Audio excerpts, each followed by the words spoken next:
দুপুরের আলোটা তখনও পুরোপুরি ছড়ায়নি। উঠোনের এক কোণে মাটির চুলাটা সাজিয়ে নেওয়া হলো। শুকনো কাঠে আগুন ধরতেই ধোঁয়ার সঙ্গে মিশে গেল পরিচিত একটা গন্ধ, গ্রামের আপন গন্ধ।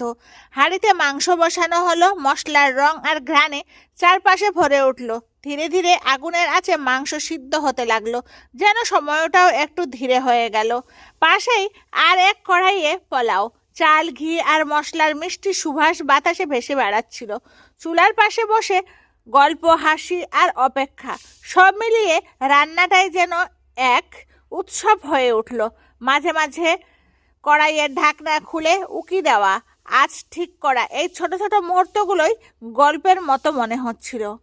খাবার নামার সময় টাটকা সালাদ সাজানো হলো পাতায়, গরম মাংস আর কচকচে স্যালাড। প্রথম লোকমাটা মুখে যেতেই বোঝা গেল কষ্টটা সার্থক হয়েছে।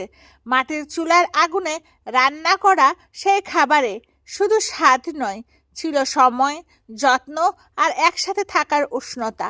তাই খাবারটা অসাধারণ লাগার পিছনে শুধু রান্না নয়, পুরো মুহূর্তটাই ছিল একটা সুন্দর গল্প।